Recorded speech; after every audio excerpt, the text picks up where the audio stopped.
नमस्कार, बिहार मिथिला न्यूज़ में आपका स्वागत है। मैं हूं मनोज। देखिए, जब भी दरभंगा की विकास की चर्चा होगी तो निश्चित तौर पर वहां के स्थानीय सांसद की भूमिका और सांसद की कार्यप्रणाली पर चर्चा अवश्य होती है।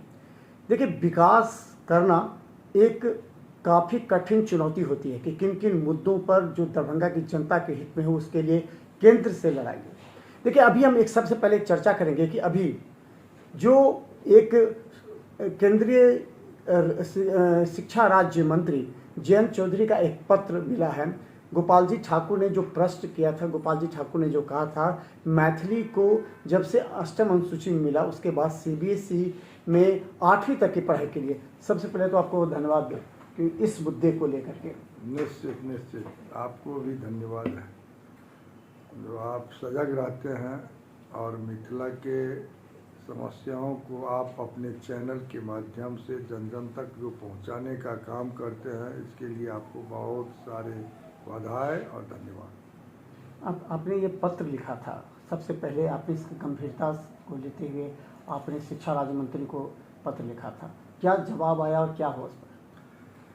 देखिए, निश्चित रूप से हमारे पूर्व के जो प्रधानमंत्री थे अटल बिहारी वाजपेयी जी ने मैथिली को अष्टम अनुसूची में शामिल करने का काम किया और अष्टम अनुसूची 2003 में जब शामिल हुआ मैथिली भाषा,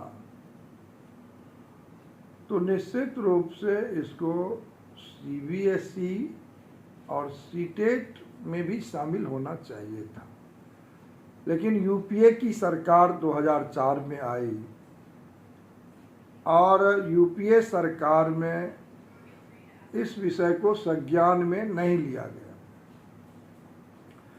देश के यशस्वी प्रधानमंत्री नरेंद्र भाई मोदी जी की सरकार नई शिक्षा नीति लाने का काम किया और चूंकि हम लगातार सांसद बनने के बाद से प्रयासरत रहे जो सीटेट और सीबीएसई में मैथिली शामिल हो और हर विद्यापति पर्व समारोह या मिथिला के लोगों के द्वारा जो मुझे बुलाया जाता था, तो इस विषय को प्राथमिकता से रखता था लोग, जो इसको शामिल करवाइए। एक बार लिखने से, एक बार जाने से कोई काम होता नहीं है। हम लगातार माननीय प्रधानमंत्री जी को भी लिखे, माननीय शिक्षा मंत्री को भी लिखे, हम शिक्षा राज्य मंत्री जी को भी पत्र दिए, लोकसभा के अंदर भी शून्यकाल में उठाने का काम किए, 377 में लोकसभा में उठाने का काम लगातार लगे रहे और उसका परिणाम हुआ जो आज देश के यशस्वी प्रधानमंत्री के इच्छा शक्ति से यह निर्णय हुआ। हम देश के यशस्वी प्रधानमंत्री जो नया भारत का निर्माता है, नव भारत के विश्वकर्मा हैं, दुनिया के सबसे लोकप्रिय नेता हैं, आदरणीय प्रधानमंत्री को इसके लिए बधाई और धन्यवाद भी देना चाहेंगे, आभार भी प्रकट करना चाहेंगे, जिन्होंने संपूर्ण 8.5 करोड़ मिथिला वासियों के लिए यह एक ऐतिहासिक काम हुआ और नेपाल में इसके लिए खुशी है। जो मिथिला का पार्ट नेपाल के 14 जिला है, उसमें भी खुशी है लोगों में। अब यहाँ के बच्चा 26-27 से ही इसको लागू किया गया है। 26-27 में माध्यमिक स्तर पर सीबीएसई पाठ्यक्रम में मैथिली विषय को सम्मिलित करके जो पढ़ाई शुरू होना है, तो उसमें यदि कोई मिथिला के लोग बेंगलुरु में है, दिल्ली में है, मुंबई में है, हैदराबाद में है, अहमदाबाद में है, कलकत्ता में है, तो कहीं भी वो पढ़ाई बच्चा 1 क्लास से लेकर 8वीं तक कर सकते हैं।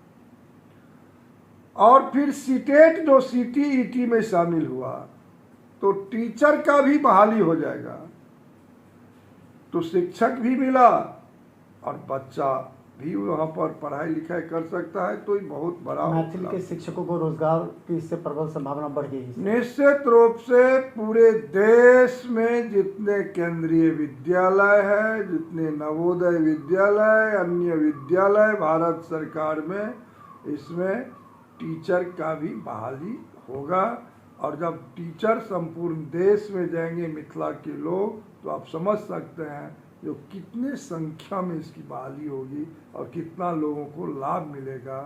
अष्टम अनुसूची में मैथिली होने से आज हम लोग लोकसभा में शपथ तो लेते ही आ रहे हैं, लेकिन जब से हम 19 में जीत करके आए, तब से जो हम यहाँ पर लोकसभा में बोलना शुरू किए, प्रश्न पूछना शुरू किए, 0 आवर रखना शुरू किए, तो आज के तिथि में लोकसभा के अंदर भी आज ट्रांसलेटर बहाल हुआ और आदरणीय ओम बिरला जी लोकसभा अध्यक्ष मैथिली बोलने का वहाँ पर अधिकार दिया। यह भी एक सम्मान की बात है। लेकिन देखें कि जिस तरह आपने इस मुद्दे को उठाया, मिथिलांचल में लोगों में खुशी है, लेकिन वहाँ के जनप्रतिनिधि चाहे एमएलए हो, तो उन लोगों में उतना ज़्यादा, तो अभी तो माहौल जश्न में होना चाहिए था। दरभंगा में मतलब लोग होली खेलते, इसको लेकर के फटाखे फोड़ते, क्योंकि बहुत बड़ी उपलब्धि है मिथिलांचल के लोगों के लिए। कोई खास उत्साह नहीं देखा जा रहा है, लेकिन लोगों में उत्साह है। नहीं, आप तब नहीं देख सके।